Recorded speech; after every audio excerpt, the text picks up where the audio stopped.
आकांक्षा सिंह और आप देख रहे हैं यूनाइटेड न्यूज। तो चलिए एक नजर डालते हैं देश दुनिया की सबसे बड़ी खबरों पर। अमेरिकी राष्ट्रपति डोनाल्ड ट्रंप की रूसी राष्ट्रपति व्लादिमीर पुतिन को चेतावनी, कहा यूक्रेन युद्ध को लेकर बातचीत के टेबल पर नहीं आए तो लगाऊंगा प्रतिबंध। आज होगी प्रयागराज महाकुंभ में योगी कैबिनेट की बैठक, मंत्रियों संग सीएम लगाएंगे संगम में डुबकी।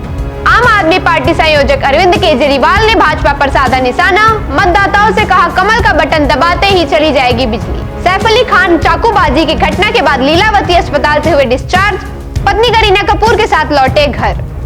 कोलकाता के ईडन गार्डन्स में भारत और इंग्लैंड के बीच 5 T20 मैच की सीरीज का पहला मैच आज। आगामी बजट में सीनियर सिटीजन को मिल सकती है टैक्स में राहत, टैक्स स्लैब में भी हो सकता है बदलाव। दिल्ली के संगम विहार में चुनावी माहौल के बीच कार में मिले 47 लाख कैश। अमेरिकी विदेश मंत्री रूबियो और भारतीय विदेश मंत्री जयशंकर के बीच अहम मुलाकात, रणनीतिक सहयोग पर की चर्चा। अब खबर विस्तार में। अमेरिकी राष्ट्रपति डोनाल्ड ट्रंप ने कहा कि अगर यूक्रेन युद्ध को लेकर व्लादिमीर पुतिन बातचीत के टेबल पर नहीं आते हैं तो हम रूस पर अब प्रतिबंध लगाएंगे। डोनाल्ड ट्रंप ने अमेरिकी राष्ट्रपति पद की शपथ लेते ही ताबड़तोड़ फैसलों से दुनिया को हैरान कर दिया है। व्हाइट हाउस में पहले ही दिन उन्होंने कई कार्यकारी आदेशों पर साइन किए, जिनमें देश के दक्षिणी सेना पर इमरजेंसी लगाने से लेकर WHO और पेरिस क्लाइमेट एग्रीमेंट से बाहर निकलना शामिल है। इस बीच उन्होंने पुतिन को भी चेतावनी दे दी है। ट्रंप ने राष्ट्रपति कार्यालय के पहले दिन प्रेस कॉन्फ्रेंस पर कई सवालों के जवाब दिए।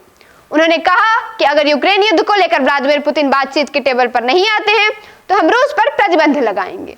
ट्रंप ने मंगलवार को कहा वह रूसी राष्ट्रपति पुतिन से किसी भी समय मिलने के लिए तैयार हैं, लेकिन उन्होंने साथ ही ये भी चेतावनी दी कि अगर यूक्रेन मामले को लेकर पुतिन बातचीत की टेबल पर नहीं आते हैं तो अमेरिका रूस पर प्रतिबंध लगा देगा। ये थी आज की प्रमुख खबरें। यूनाइटेड न्यूज देखने के लिए आपका धन्यवाद।